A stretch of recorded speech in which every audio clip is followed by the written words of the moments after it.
సమస్యలు వచ్చినప్పుడు మనలో చాలామంది అతిగా విపరీతముగా స్పందిస్తూ ఉంటారు.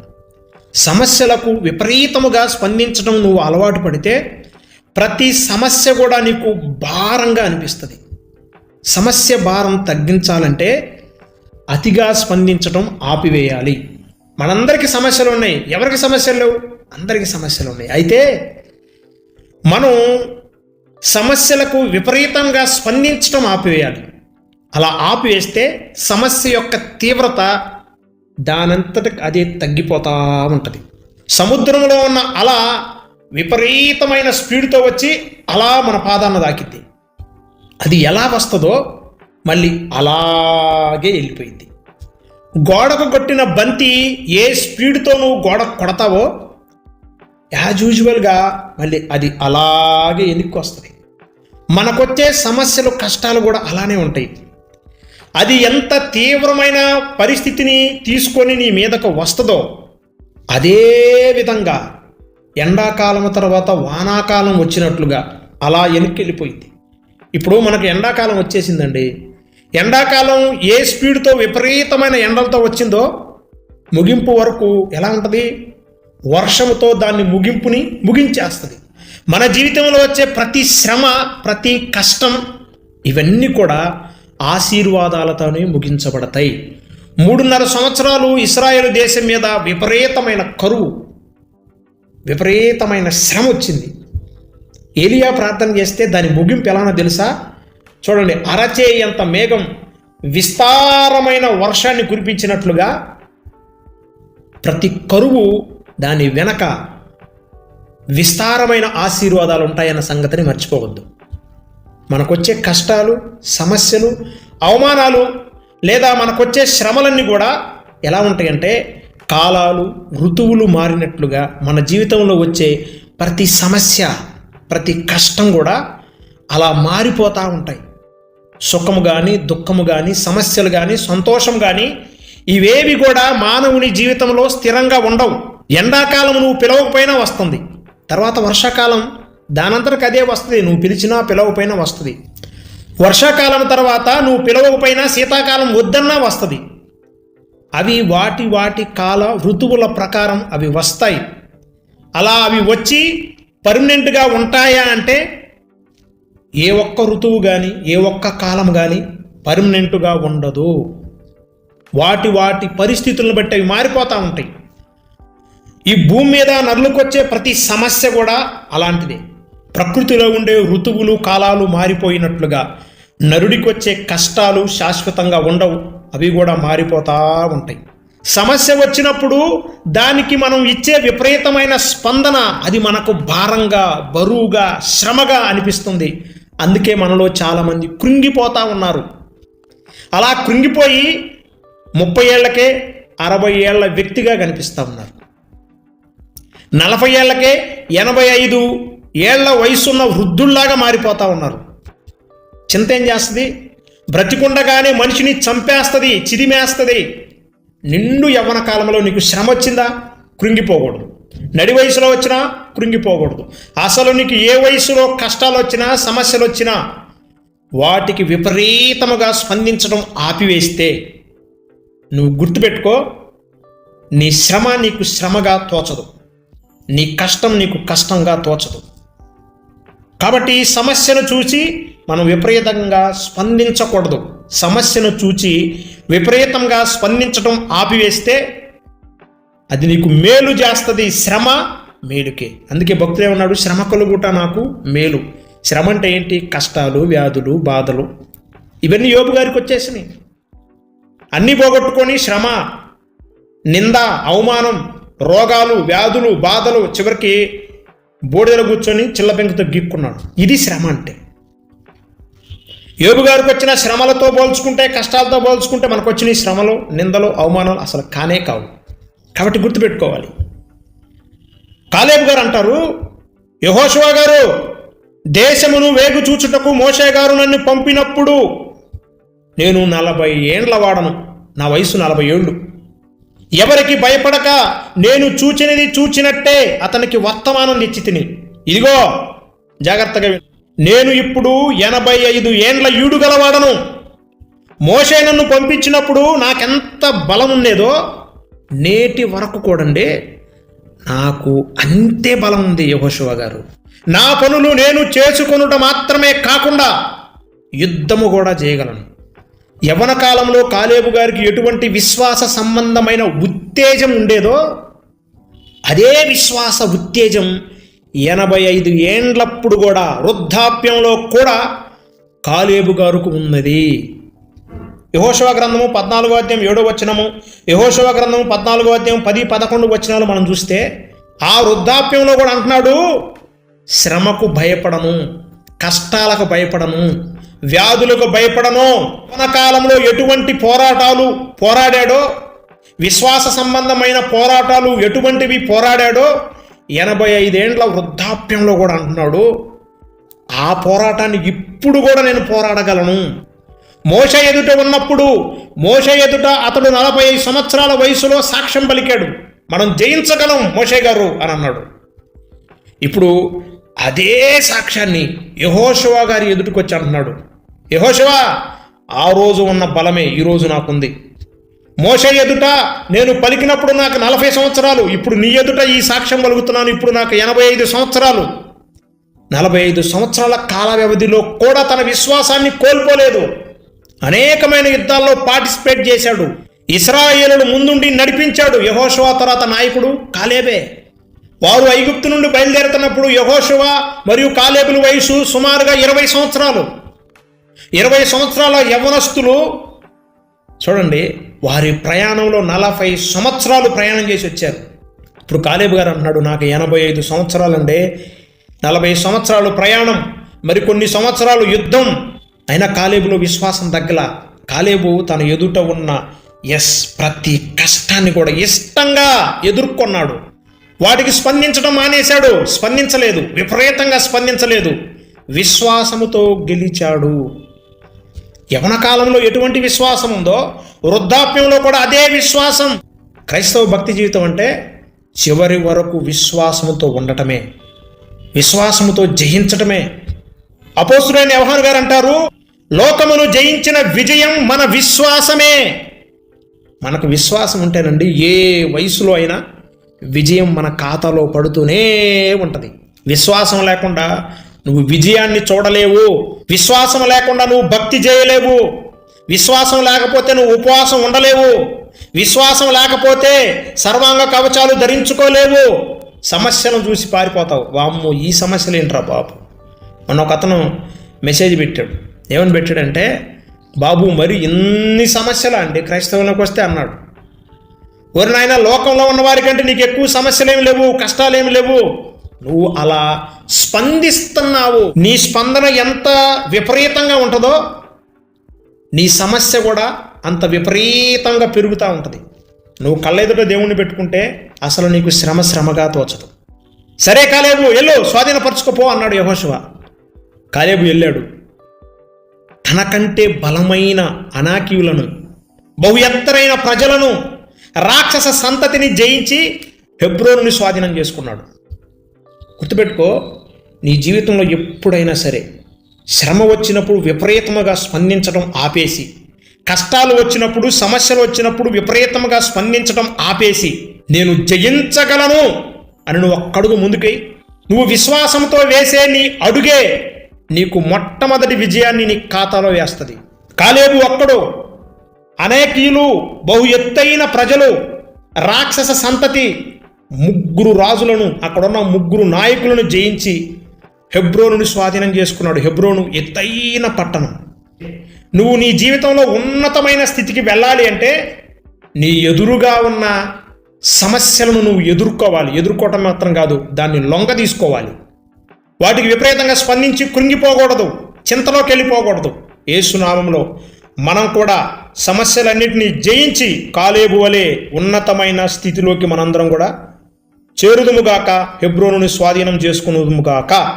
రెండవది, సమస్య నీకంటే పెద్దదైతే సమస్యల వైపు చూడకూడదు, దేవుని వైపు చూడాలి.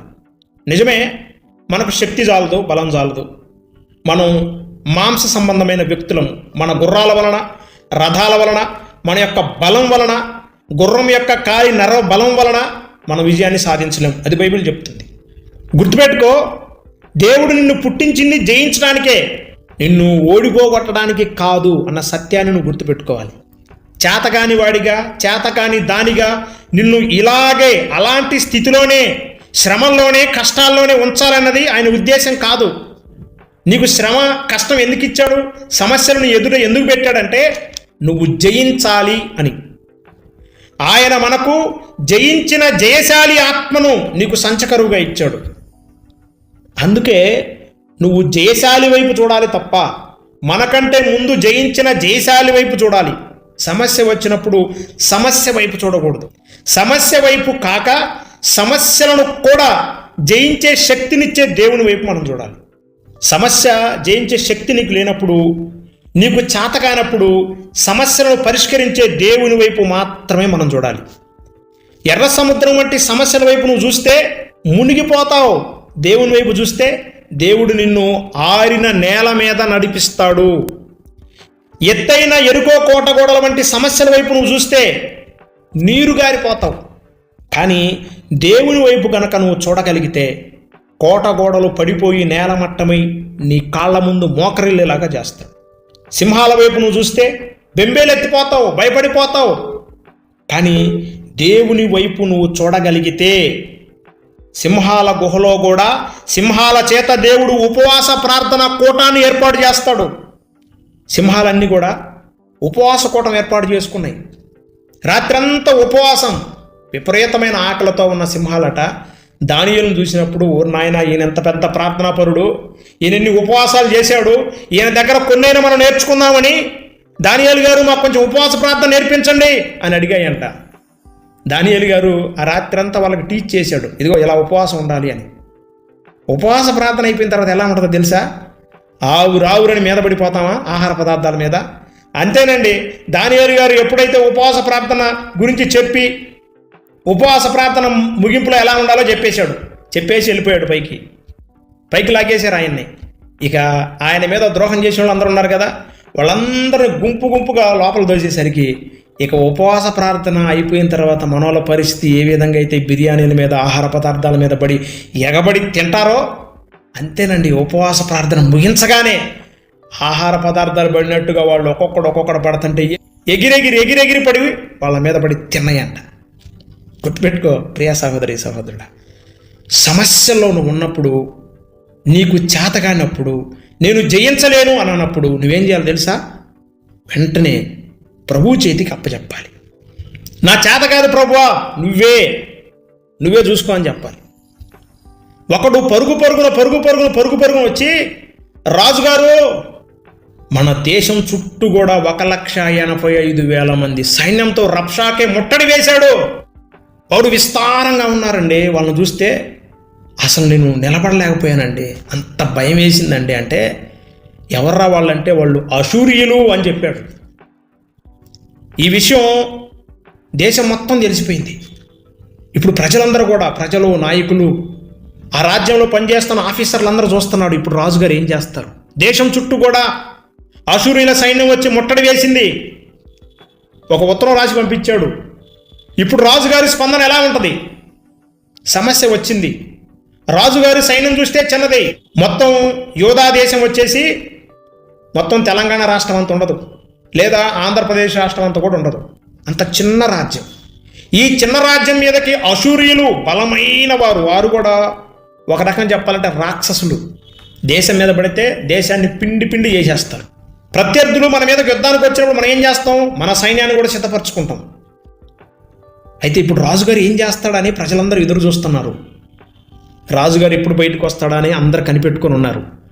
రాజుగారు తన రూములో నుంచి బయటకు వచ్చాడు. ఆ ఉత్తరం చేత పట్టుకున్నాడు. సరాసరి మందిరంలోకి వెళ్ళిపోయాడు. ఒరే, ఇదేంట్రా? రాజుగారు సైన్యాన్ని సిద్ధపరుస్తుడు అనుకుంటే, రాజుగారు ప్రజలకు పిలుపునిస్తాడనుకుంటే, రాజుగారు యవనస్తులందరూ యుద్ధానికి సిద్ధపడండి అని చెబుతాడు అనుకుంటే, రాజుగారు ఏంట్రా ఉత్తరం తీసుకొని దేవాలయంలోకి వెళ్ళాడేంటి? దేవుని మందిరానికి వెళ్ళాడేంటి? రాజుగారు ధోరణి ప్రజలందరికీ వెర్రితనముగా అనిపించింది. యుద్ధం వచ్చినప్పుడు యుద్ధానికి సిద్ధపడాలి కానీ ఈయనేంటండి ఉత్తరం తీసుకొని పోయాడేంటి? ప్రజలందరూ కూడా నిశ్చింతపోయి చూస్తూ ఉన్నారు. కానీ హిజ్కియాకి తెలుసు, హిజ్కియా దగ్గర ఉన్న సైన్యం చాలా తక్కువ. హిజ్కియా ఏలుబడి చేస్తున్న దేశం చాలా చిన్నది. తనకు శక్తి సరిపోదు, బలం సరిపోదు, సైన్యం సరిపోదు. అశూరీయులు బహు రాక్షసులు. అప్పటికే దేశాలన్నింటినీ జయించి వస్తున్నారు వాళ్ళు. రబ్షాకే అశూరీయుల రాజ్యానికి సైన్యాధికారి. వాడొచ్చి విపరీతంగా మాట్లాడుతూ ఉన్నాడు. ఇప్పుడు అశూరీయుల రాజే ఉత్తరం రాసి పంపించాడు. ఇప్పుడు హిజ్కియాకి ఏం చేయాలో తెలియలేదు. ఇక సరాసరి దూతల చేతిలో నుండి ఆ ఉత్తరాన్ని తీసుకొని చదివి యెహోవా మందిరంలోనికి పోయి యెహోవా సన్నిధిని దాన్ని విప్పి పరిచి యెహోవా సన్నిధిని ప్రార్థన చేశాడు. నీ శక్తి చాలనప్పుడు శక్తివంతుడైన దేవుని మీద ఆధారపడాలి. నీ సమస్య నీకంటే పెద్దదైనప్పుడు ఆ సమస్యను కూడా ఢీకొట్టి చదును భూమిగా మార్చగలిగిన శక్తివంతుడైన దేవుని వైపు చూస్తే, ప్రియ సహోదరి సహోదరుడా, నీ సమస్యను చతికిలబడేలాగా చేస్తాడు. నీ సమస్య నీకంటే పెద్దదా? నీ సమస్య నీకంటే బహు ఎత్తైనదా? నీ సమస్య నీకంటే బహు విస్తారమైనదా? No problem. నువ్వు ఆధారపడాల్సింది నీకంటే కూడా, నీ సమస్య కంటే కూడా, నీ శత్రువు కంటే కూడా అసలు నిన్ను నీ శత్రువుని సృష్టించిన దేవుణ్ణి వైపు నువ్వు చూడాలి. ఆ ప్రార్థన వింటేనండి 2 రాజుల గ్రంథము 19వ అధ్యాయం 17వ వచనంలో, యెహోవా సకల రాజ్యాలను సృష్టించిన దేవుడు నీవే కదా, ఆ సనహరేబుకి, అషూరు రాజైన ఆ సనహరేబుకి, వాడి సైన్యాధికారి అయిన ఆ రబ్షాకేకి ఈరోజు నువ్వు తెలియజేయి, నా శక్తి సరిపోదు. యెహోవా, వీడు రాసింది ఉత్తరం నాకు కాదు, నీకు రాశాడు, సవాలు నీకు విసురుతున్నాడు. వారి దేవతల వలె నువ్వు ఒక దేవతవి అని వాడు నిందిస్తున్నాడు. వారిలో ఒకడి వలె నిన్ను కూడా పడగొడతాను అని నిందిస్తున్నాడు. ఇదిగో నీకే వదిలిపెడుతున్నా ఈ సమస్యని. అద్భుతం ఏంటో తెలుసా? ఆ ఉత్తరం పరిచి ఆ సమస్యను అక్కడే వదిలిపెట్టి వెళ్ళిపోయాడు. అద్భుతం అండి. రాత్రికి రాత్రే ఒక్క దూతను పంపించాడు దేవుడు. అంతే. 1,80,000 మందిని చంపడానికి ఒక్క దూతను పంపిస్తే రాత్రికి రాత్రే నిద్రపోతాడు నిద్రపోయినట్టే. ఒక రక్తపు చుక్క లేదు, గుర్రపు అరుపు లేదు, నిద్రపోతున్నట్టే ఉన్నాడు. ఆ సాక్ష్యం పలకడానికి ఆ రాజును మాత్రం చంపకుండా వదిలిపెట్టాడు. వాళ్ళు లేచి చూసేసరికి అందరూ జీవోత్సవాల్లాగా పడిపోయి ఉన్నారు. ఏంట్రా అని లేపితే ఒక్కళ్ళు లేవట్లా. బహుశా ఆ రబ్షాకే కూడా చనిపోయి ఉంటాడు. ఒక్కడు లేడు. 1,85,000 మంది చచ్చి పడిపోయారంతే. అర్థం చేసుకోండి. ఒక్క వ్యక్తి ప్రార్థన చేస్తే దేవుడట 1,85,000 మంది శత్రు సైన్యాన్ని హతమార్చాడు. నా ప్రియ సహోదరి సహోదరుడు, జాగ్రత్తగా విను. నీ కుటుంబం మీదకి అనేక రకాలుగా సైన్యంతో సాతానుగాడు వచ్చి తిష్ట వేసినప్పుడు నువ్వు ప్రార్థన చేస్తే 1,85,000 మంది, వాడేమో లక్షల కూడగట్టుకుని వచ్చాడు. బహుశా నీ కుటుంబంలో 4 ఉన్నారా? 4 ప్రార్థన చేస్తే 4 × 1,85,000 ఎంత? లెక్కగట్టి చెప్పండి మీరు. ఒక వ్యక్తి ప్రార్థన చేస్తే 1,85,000 మంది. ఒకవేళ నీ కుటుంబంలో 4 ఉంటే 4 × 1,85,000 = 7,40,000. అలా నీ కుటుంబంలో ఎంతమంది ఉంటే అంతమంది మీరు ప్రార్థన చేయండి. నీ కుటుంబాన్ని ఏలుబడి చేస్తున్న ఏ సమస్య ఎంత పెద్ద సైన్యంతో వచ్చినా సరే నీ ప్రార్థన శక్తే నీకు విజయాన్ని ఇస్తుంది. హిజ్కియా వలె నువ్వు దేవుని మీద ఆధారపడితే, నీ మీద కాకుండా దేవుని మీద ఆధారపడితే, నువ్వు సమస్యల వైపు చూడకుండా దేవుని వైపు నువ్వు చూడగలిగితే, ఉన్నపాటున రాత్రికి రాత్రే నీ కుటుంబం మీద ఏ దురాత్మలు, దుష్టశక్తులు, అంధకార క్రియాలయ శక్తులు వచ్చి నీ కుటుంబాన్ని లోపరుచుకోవాలని నిన్ను బెదిరిస్తున్నాయో ప్రతి సమస్యను కూడా నీ కళ్ళ ఎదుట, నీ కాళ్ళ ముందు చచ్చిన శవాల్లాగా పడేస్తాడు.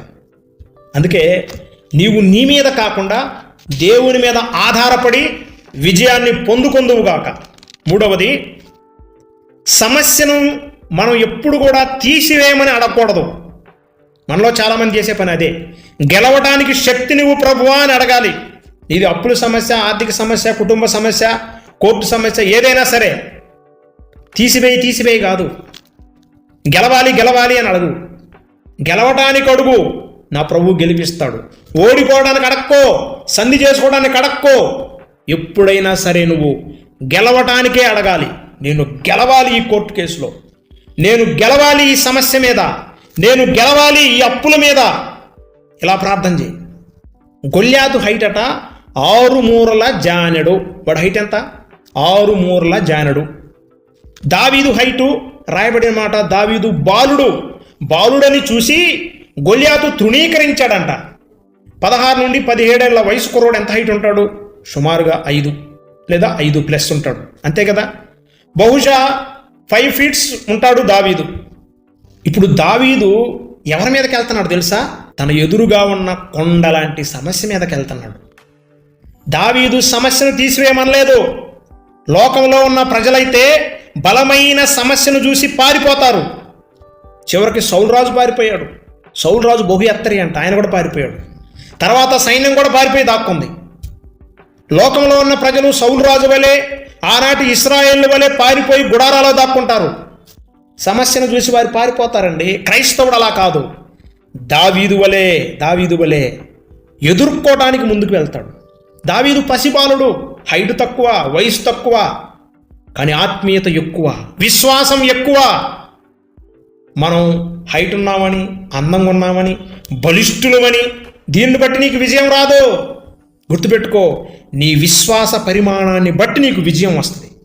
దావీదు సమస్యను చూసి పారిపోలా, సమస్యను ఎదుర్కోవడానికి ముందుకు సాగిపోయాడు. అందుకే దేవుడు వదిలిపెట్టాడా?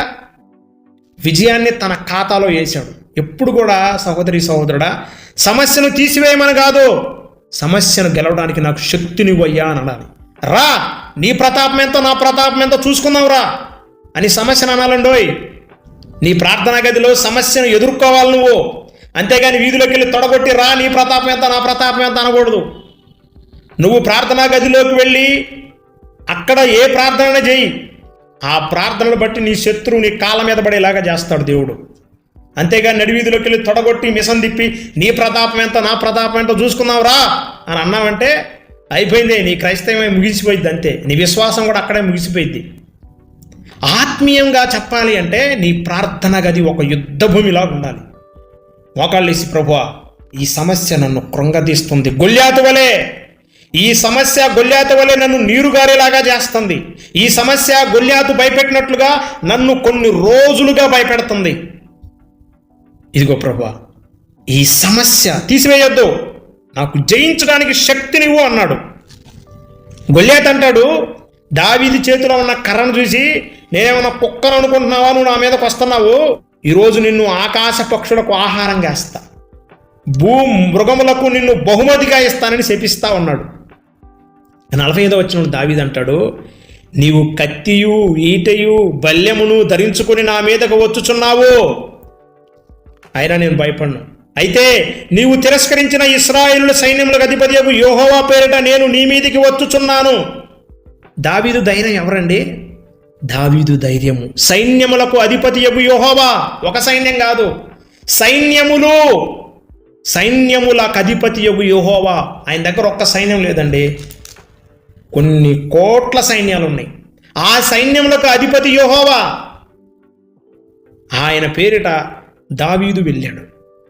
దావీదు వెళ్ళి, నువ్వు కత్తితో బడిసెతో యుద్ధోపకరణాలతో వస్తున్నావు, అయితే గుర్తుపెట్టుకో, ఈరోజు నా దేవుడు నిన్ను నా చేతికి అప్పగించును, నేను నిన్ను చంపి నీ తలను తెగనరికేస్తాను.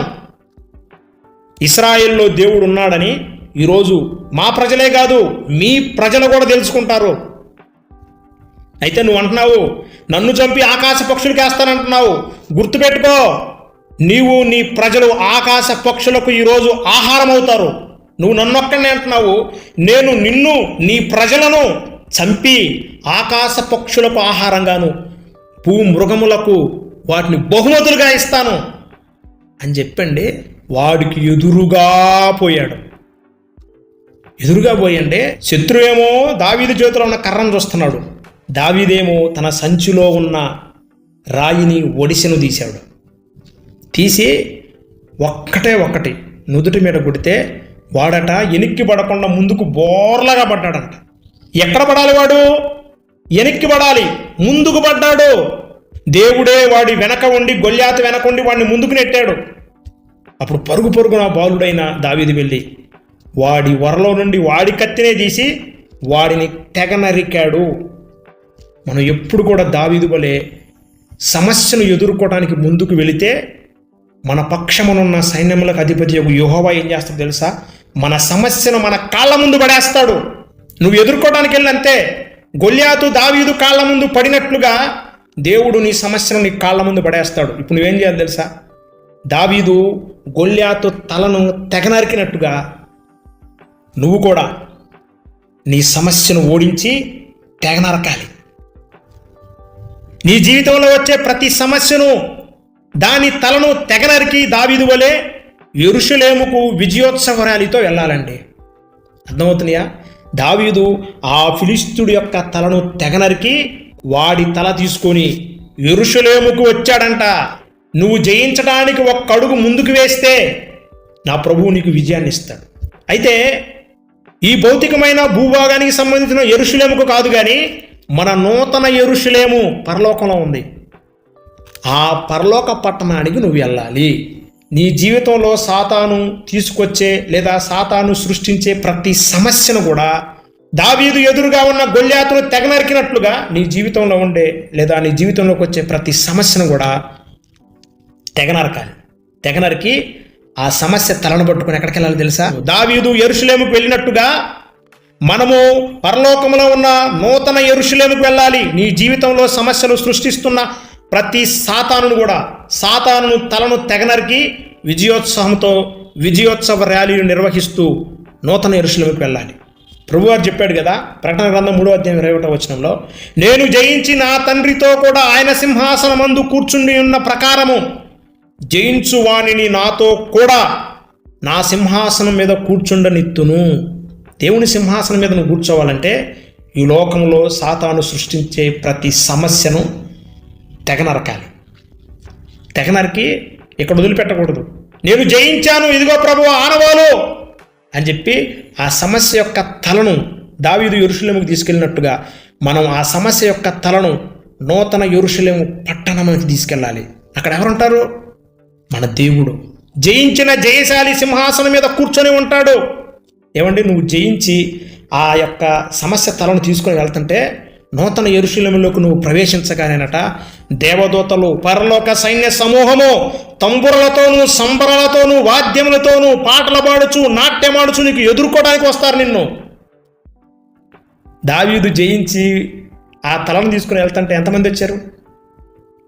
అందరట ఆ ఊర్లో ఉన్న జనమంతా గుమ్మికూడి, స్త్రీలు వాళ్ళందరూ కూడా గుమ్మికూడి తంబురలతో సంబరాలతో వాద్యములతో పాటలు పాడుచు దావీదును ఎదుర్కొన్నారు. ఎదుర్కొని ఏమన్నారు తెలుసా? దావీదు 10,000 మంది శత్రువును హతము చేశాడు అని ప్రతిగానాలు చేశారు.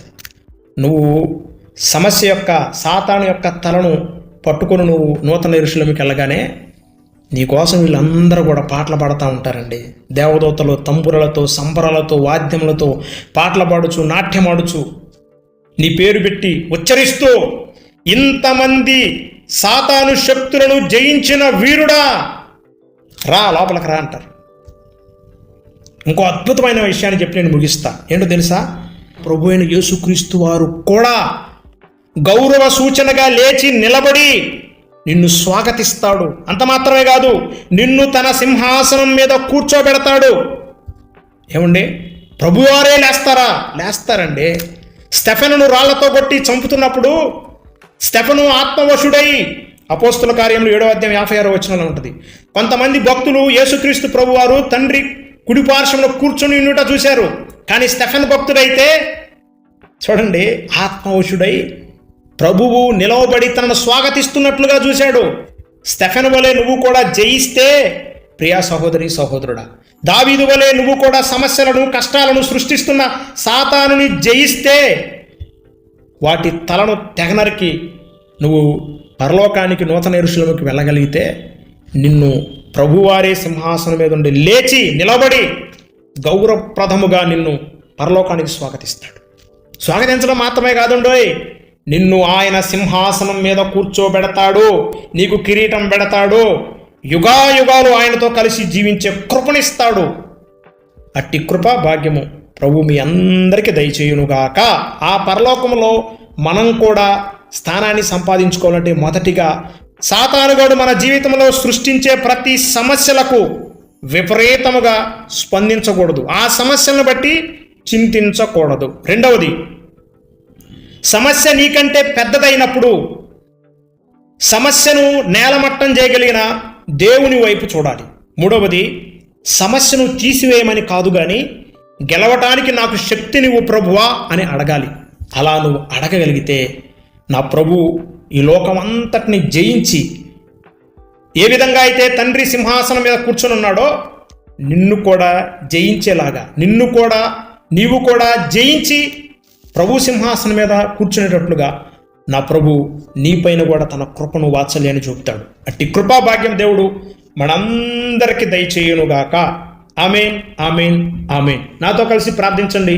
మీలో ఎంతమంది నాకు కూడా జయ జీవితం కావాలి, సమస్యల మీద, కష్టాల మీద, కన్నీళ్ళ మీద, శ్రమల మీద, నిందల మీద, అవమానాల మీద, అవహేళనల మీద, నా జీవితంలో వచ్చే ప్రతి సమస్య మీద నాకు జయ జీవితం కావాలి అన్నవారు మీ కుడి హస్తాన్ని ఎత్తినట్లయితే మీ కొరకు ప్రార్థన చేస్తాను. మహాపరిశుద్ధుడా, మహాగణుడా, మహాదేవుడా, నా ప్రభా, ఈరోజు మా బిడ్డల ప్రభా ఓ శక్తివంతమైన వాక్యాన్ని వినడానికి కృపద ఇచ్చేసావు నాయన. గెలిపించేవాడు నీవే, గెలిపించి మా జీవితంలో ప్రభా విజయాన్ని, విక్టరీని మా ఖాతాలో వేసే దేవుడు నీవే. మాకు సమస్య వచ్చినప్పుడు దానికి విపరీతంగా స్పందించి చింతించకుండా, సమస్య మాకంటే పెద్దదైనప్పుడు నీ వైపు చూస్తూ అయా సమస్యను గెలవడానికి శక్తిని అడుగుతూ మేము ముందుకు సాగాలి. మా బిడ్డల ప్రభు అనేకమైన సమస్యలతో, కష్టాలతో, కన్నీళ్లతో, వేదనలతో, శోధనలతో, శ్రమలతో కృంగిపోతూ ఈ ఉపవాస దినాన్ని సన్నిధికి వచ్చారు. దయచేసి జయించే శక్తి మా ప్రతి బిడ్డకు కావాలి. మా బిడ్డలు జయించి జయశాలిగా నా ప్రభా, అయా నా ప్రభా, ఆ సాతాను యొక్క తలను నాయన ఇదిగో నేను జయించాను అంటానికి సూచనగా నూతన యెరూషలేముకు చేరుకోవాలి. మా బిడ్డలు చేతులెత్తిన బిడ్డలందరికీ అటువంటి కృపా భాగ్యం దయచేయమని సమస్త మహిమా ఘనత ప్రభావం మీకు ఆరోపిస్తూ యేసుక్రీస్తు శక్తి కలిగిన నామంలో అడిగి వేడుకొని పొందుకొని ఉన్నాము మా ప్రియ పరలోకపు తండ్రి. ఆమేన్, ఆమేన్, ఆమేన్.